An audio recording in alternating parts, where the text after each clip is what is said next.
A graça e a paz da parte de Deus, o nosso Pai, de nosso Senhor Jesus Cristo.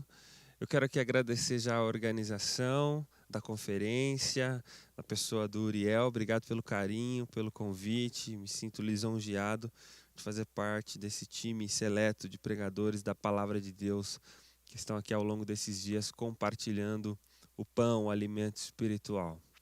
E vou contrariar aqui os meus costumes de pregar sempre expositivamente, para hoje falar de algo que tem incomodado o meu coração, e eu acredito que a Escritura Sagrada ela nos mune de sabedoria para a gente agir de acordo com esses novos desafios. Para isso, vamos orar e pedir o auxílio, porque somos carentes da iluminação do Espírito Santo. Deus, nosso Pai bendito, nós te pedimos confiados nos méritos de Jesus Cristo, teu Filho, e confiados na intercessão do Espírito Santo, que o Senhor nos visite com a tua palavra, que o Senhor nos alimente de seiva espiritual. E não obstante estarmos distantes, nós sabemos que não há limites para que os meios da tua graça corram e cheguem até os corações de todos aqueles que são teu povo.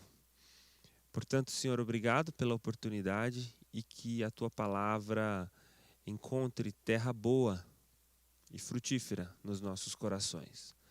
No nome de Jesus Cristo, bendito Filho de Deus. Amém e amém. Recentemente eu fui informado de que há um fenômeno na internet e que isso já tem nome, é chamado de cultura do cancelamento. Nós sabemos que desde que o mundo é mundo, os seres humanos eles não se entendem. A harmonia relacional não é uma coisa inerente, uma coisa natural. Sempre nas nossas relações interpessoais há rusgas, há desconfortos, decepções e tensão, frustrações entre os seres humanos. Nós somos extremamente criativos quando nós queremos ofender alguém, por exemplo. E seja através do boicote, do assassinato de reputação, enfim, destruir a honra e furtar a legitimidade de alguém, é uma prática muito antiga. Mas, embora seja uma prática muito antiga, parece que recentemente há um fenômeno mais abrangente que tem angariado mais pessoas e tem tomado conta da internet.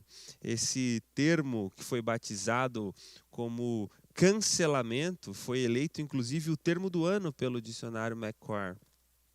E a ideia é simples. Algum famoso que falou algo ou fez algo inaceitável ou teve um comportamento inadequado, ou politicamente incorreto, ele se torna alvo de todo tipo de ofensa, de todo tipo de assassinato de reputação. A legitimidade dele é esvaziada. E se ele errou em um ponto, ele não deve ser mais seguido, ele não deve ser mais ouvido em nenhum outro. Existem inclusive famigerados canais e páginas de redes sociais que só trabalham com esse tipo de conteúdo. São os chamados, eles fazem os chamados exposes, exposições. E a partir daí, a massa, a multidão da internet faz o resto. E embora essa cultura do cancelamento ele se consolidou no Brasil só em 2019 e acabou se potencializando por conta da quarentena, ele teve início em 2017 nos Estados Unidos. Então, em simples palavras, o cancelamento é uma espécie de linchamento virtual. E parece que ultimamente isso se tornou uma espécie de esporte coletivo. E eu não quero entrar aqui no mérito se os alvos desses linchamentos virtuais fizeram coisas certas ou coisas erradas. Eu não quero entrar no mérito se é legítimo ou ilegítimo. Enfim, nós não estamos aqui para acusar e nem para defender ninguém, mas apenas a título de análise desse fenômeno, eu gostaria de citar alguns exemplos. Nós tivemos um funkeiro, um cantor brasileiro de funk que foi para a Disney, eu não me recordo exatamente, mas ele em uma viagem assim de turismo, ele filmou uma garotinha que aparentemente tinha alguma doença, algum problema físico, e ele filmou uma espécie de chacota, de deboche. Bom, a partir daí, todas as pessoas começaram a ofendê-lo virtualmente, e mais do que isso, ele sofreu duros prejuízos em sua carreira, prejuízos milionários em sua carreira. Aconteceu isso também com uma das maiores cantoras de funk também desse país, que parece-me que seguiu uma amiga de infância dela, mas essa amiga era envolvida politicamente, né, na época da campanha eleitoral com o Bolsonaro, alguma coisa do tipo, com o nosso presidente.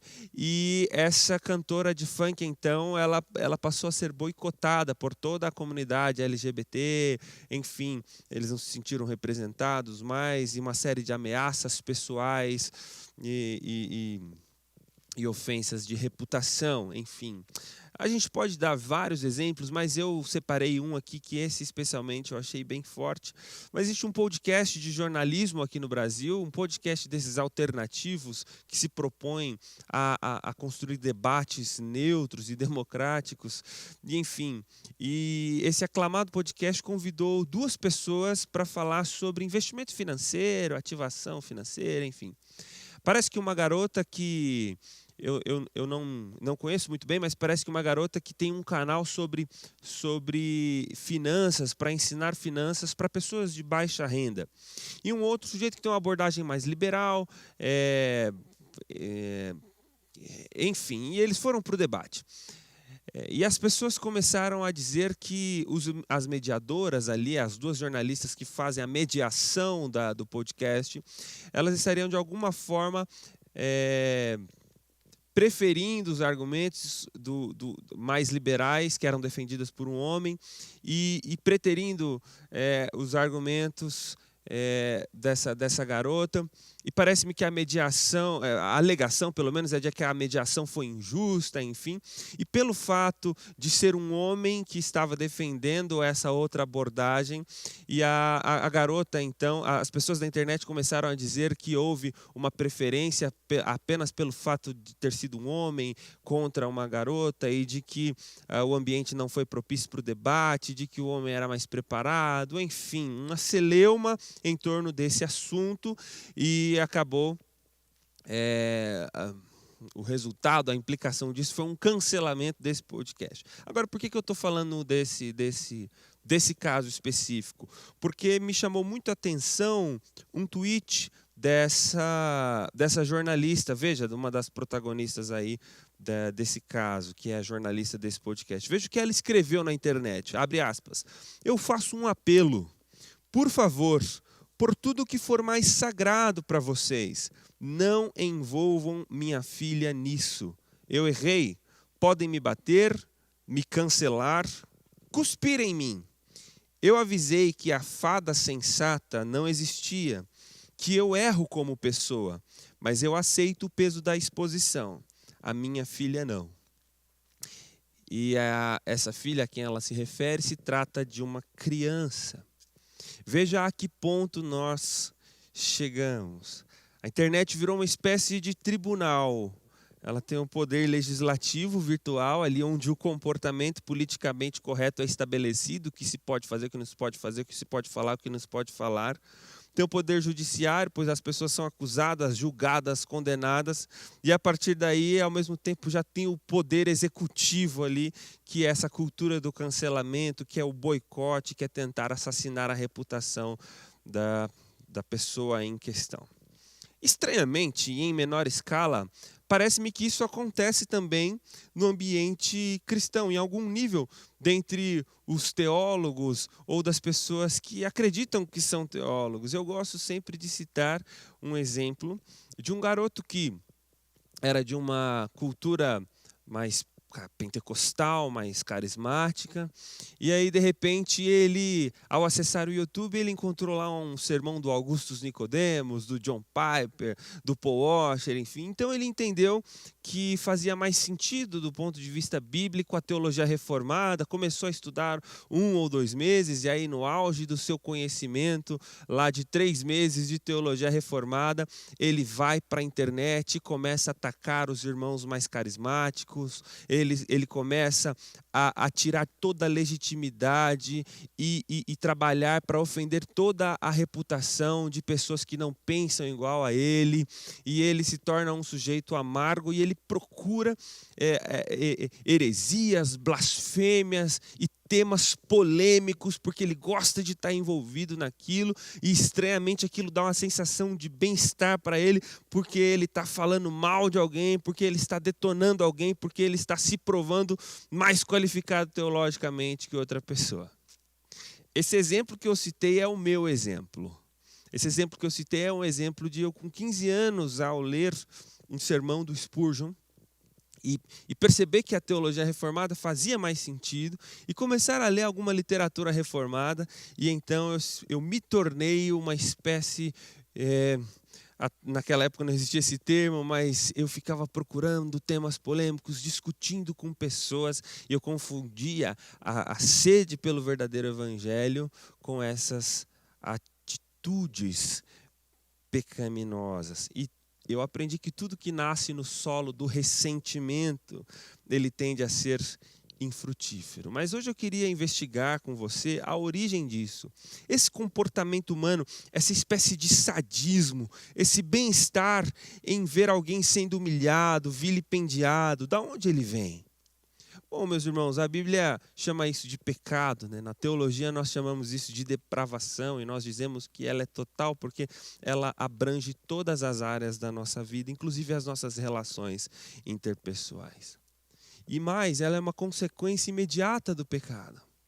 Veja, o exemplo de Adão e Eva é muito claro. Deus, quando diz para Adão: Adão, você pode comer de todas as árvores, exceto da que está no centro do jardim, porque no dia que comer, certamente morrerás. E então, depois de todo o evento envolvendo a queda, depois de que tudo isso aconteceu, Deus vem em juízo até o jardim e diz: Adão, onde você está? E Adão diz assim: olha, estou escondido porque eu estou nu e tive vergonha. E aí Deus diz: porventura comeste do fruto que eu disse que não era para você comer? E então Adão diz: foi a mulher que tu me deste. Veja a lógica na fala de Adão. Bom, se Deus disse que no dia que eu comesse do fruto eu morreria, então Deus está aqui para me matar. E então, quando Deus pergunta: Adão, foi você que comeu? Ele diz: não foi eu não, foi Eva. Ou seja, que ela receba todo o castigo pelos meus atos. Então, que os danos sejam dela, não meu. Ou seja, você disse que no dia que eu comesse eu ia morrer, então mata ela, não me mata. Que ela morra, não eu. Portanto, a origem de todas as nossas rusgas relacionais é uma origem religiosa, é uma origem do pecado. É o nosso coração inclinado sempre para si mesmo, sempre em detrimento do outro, em favor do nosso próprio ego. Nós somos egocentrados. E por que nós cristãos não deveríamos nos envolver com essas práticas de cancelamento virtual, de linchamento virtual, de assassinar reputações, de ofender pessoas na internet? Por que é que nós não deveríamos nos envolver com essa prática? Primeiro, porque ao fazer isso, nós estamos projetando os nossos próprios pecados em um bode expiatório. Veja, a figura aqui é de Levítico. A ideia é que as pessoas do povo de Deus ali, do povo de Israel, os judeus, enfim, eles deviam uma vez por ano subir até o templo, e fazia-se um ritual onde os pecados do povo simbolicamente eram passados para um bode, e esse bode ele era solto no deserto, com a intenção ou simbolizando que aqueles pecados estavam esquecidos, que aqueles pecados, uma vez perdoados, eles foram esquecidos. E quando nós praticamos tais coisas, é uma tentativa fracassada de colocar a atenção na exposição de outra pessoa, tirando assim a atenção dos nossos próprios erros e dos nossos próprios fracassos. E, portanto, é perseguir um ideal de alívio que, no fundo, ele não existe. É odiar os nossos próprios pecados, a ponto de tentar se livrar deles, odiando o pecado dos outros. Quando estamos fazendo isso, é como se nós estivéssemos tirando a atenção dos nossos próprios pecados e olhando para o pecado dos outros, o quão ruim os outros são. E aí a gente vai lá e ofende, a gente ajuda na humilhação pública daquela pessoa, porque, em último caso, fazendo isso, nós estamos usando essa pessoa como bode expiatório. Nós estamos usando essa pessoa, projetando todo o nosso ódio nela, o ódio que nós deveríamos ter dos nossos próprios pecados. Em segundo lugar, quando nós nos envolvemos nesse tipo de prática, nós estamos nos envolvendo em uma tentativa fracassada de se auto-justificar. Porque quando nós fazemos isso, é como se quando nós sentimos esse bem-estar, quando nós sentimos uma espécie de alegria, esse sadismo em ver outra pessoa sendo humilhada pelo seu erro, ao se comparar com essa pessoa, ou a uma pessoa que tem um padrão moral inferior ao nosso, nós temos a falsa sensação de que nós somos melhores, de que os nossos erros não são tão graves assim. Em outras palavras, é como se nós olhássemos para aquela pessoa e disséssemos: olha aí, eu nunca faria uma coisa desse tipo. Portanto, quando nós nos envolvemos com a humilhação ou com a desonra dessa pessoa, nós sempre estamos arrumando desculpas para os nossos próprios pecados, como se eles não fossem tão graves assim. Então, os pecados do outro merecem ser expostos e todo mundo tem que rir, todo mundo tem que ofender e todo mundo tem que boicotar de fato, porque é o pecado dele. Mas quando se trata do meu, eu sempre tenho uma desculpa. E esse é um dos grandes riscos de se viver tentando se auto-justificar. É como uma pessoa que comete adultério e aí ela diz assim: olha, veja bem, é porque meu cônjuge não me dava atenção. Olha, veja bem, pastor fulano de tal já cometeu tal pecado. Enfim, é sempre uma tentativa de dar uma desculpa para os nossos próprios pecados, tentando amenizar, tentando fazer com que ele não seja tão pecado assim. É o Abraão de Gênesis, quando mente que Sara é a sua irmã, e aí depois lá no capítulo 19, a Sara de fato é meia irmã dele, mas 99% de verdade, é 100% de mentira. Então é uma tentativa constante de tentar amenizar os próprios erros. E aí quando a gente encontra uma pessoa que já errou mais que a gente, aí parece-me que é uma espécie de álibi para os nossos próprios erros. É interessante porque quando a gente olha para esses casos, a gente tem a tendência de se sentir superior. É a parábola do publicano, que é obcecado pela sua própria virtude, e do fariseu, que foram orar no templo, em Lucas 18, né? E aí ele bate no peito e diz: Senhor, eu te agradeço porque eu não sou como esse publicano pecador. Senhor, eu te agradeço porque o meu nível moral é muito mais alto do que o dele. Portanto, quando nós estamos ofendendo pessoas, nós estamos tentando, inevitavelmente, se auto-justificar. Mas, em terceiro lugar, quando nós fazemos esse tipo de coisa, nós estamos manifestando um ódio contra Deus. É o que na teologia nós chamamos de misoteísmo. É a velha dinâmica de Caim e Abel. Caim está com raiva de Deus, porque Deus não aceitou a sua oferta. Mas como ele não pode matar Deus, ele tenta matar, ele tenta destruir aquele que mais se parece com Deus dentro do seu círculo. E aí ele projeta todo o seu ódio em Abel. esse deicídio, esse ódio que as pessoas têm contra Deus, era o que Lutero tinha, por exemplo, antes da reforma, antes de conhecer a graça de Deus, e que ele, ao mesmo tempo que tentava se relacionar com Deus, mas percebia que não conseguia, ao mesmo tempo ele nutria uma espécie de ódio contra Deus, porque ele nunca conseguia atingir o padrão moral que Deus requeria de seus filhos. E então, quando pessoas vivem de acordo com essa dinâmica, elas tendem a projetar no próximo o seu ódio, a sua raiva, que no final é uma tentativa de ofender a Deus, ofendendo o próximo. Em quarto lugar, porque nós não devemos nos envolver com esse tipo de prática na internet, porque isso é uma quebra do mandamento do falso testemunho. Não dirás falso testemunho é o 9º mandamento. E muitas vezes nós achamos que dizer falso testemunho é só caluniar ou contar uma mentira a respeito de alguém. Não é isso, envolve muito mais que isso. Às vezes nós nos esquecemos, mas, por exemplo, dentro da Igreja Presbiteriana do Brasil, um dos nossos símbolos de fé, o Catecismo de Westminster, e os teólogos que desenvolveram a teologia reformada no século XVII, os puritanos, eles tinham a noção, e era muito caro para eles a noção, e muito caro e muito claro para eles, a noção de que por trás de um mandamento negativo existia um preceito positivo. Então, não dirás falso testemunho significava, ao mesmo tempo, lutar por todos os meios legítimos para promover a honra de alguém, para promover a honra do meu próximo. Veja o que diz o catecismo.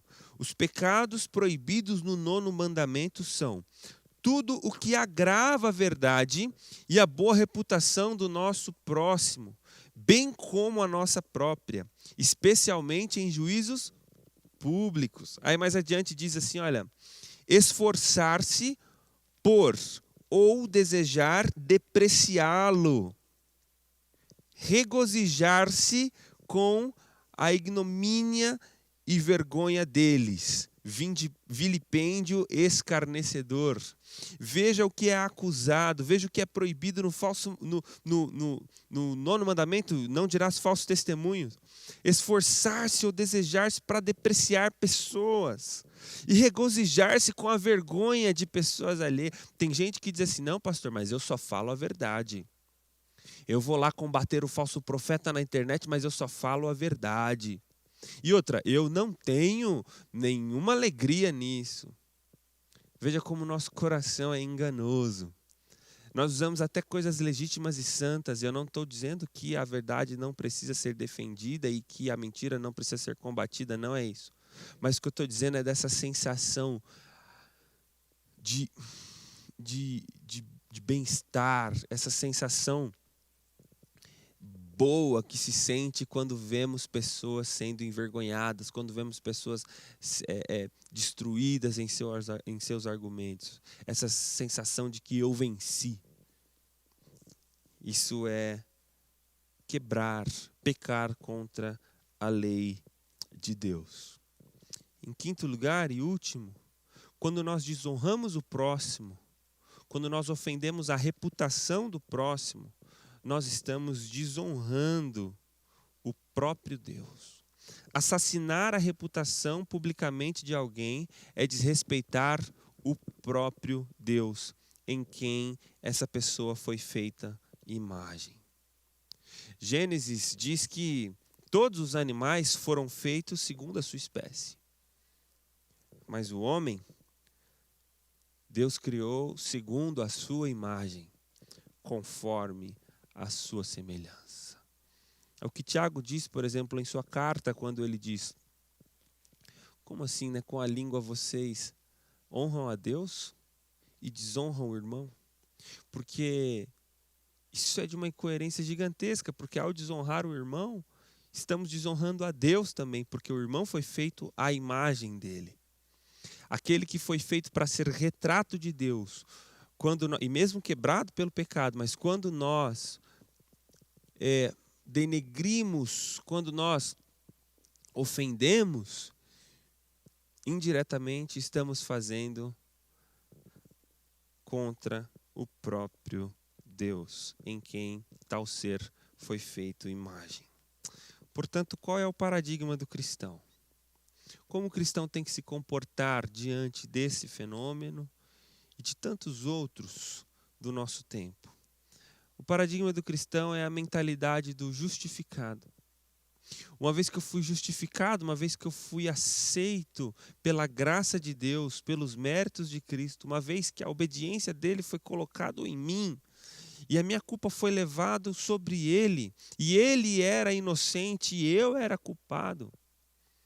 Uma vez que foi imputado a mim uma justiça que não é minha, que os méritos não são meus, então eu preciso reagir a isso com ações e palavras para com os outros, regadas de compaixão e de misericórdia. Porque tratar o próximo com a justiça que não me foi, que eu não sofri da parte de Deus, eu estaria cometendo o mesmo erro daquela parábola onde Jesus diz que o sujeito foi perdoado de uma dívida incontável e não foi capaz de perdoar uma dívida muito simples. Por isso, o perdão de Deus para comigo tem que servir de paradigma para a minha relação com as outras pessoas. Eu não tenho que tratar o próximo como ele merece ser tratado, mas como eu fui tratado por Cristo, que não tratou comigo da forma como eu deveria, da forma como eu merecia, mas me tratou com benevolência e com passividade. Até mesmo porque o justificado sabe quem ele é de fato, sabe a sua natureza pecaminosa e sabe, meus irmãos, que se todos os nossos pensamentos, os meus e os seus pensamentos, fossem projetados numa tela para todo mundo ver, com certeza nós teríamos muita coisa do que nos envergonhar, muita coisa que nós pensamos e que nem o nosso cônjuge sabe, muita coisas que nós pensamos e cogitamos nessa nossa cabeça pecaminosa que ninguém pode sequer imaginar, porque senão seria motivo de grande vergonha. E nós sabemos coisas terríveis e vergonhosíssimas a nosso respeito. Portanto, ao saber que somos assim, mas Deus nos salvou pela sua graça maravilhosa, da mesma forma, nós devemos agir com as outras pessoas. Portanto, com a mesma graça que nós fomos alcançados, nós devemos agir com o nosso próximo, seja ele crente ou descrente, justo ou ímpio.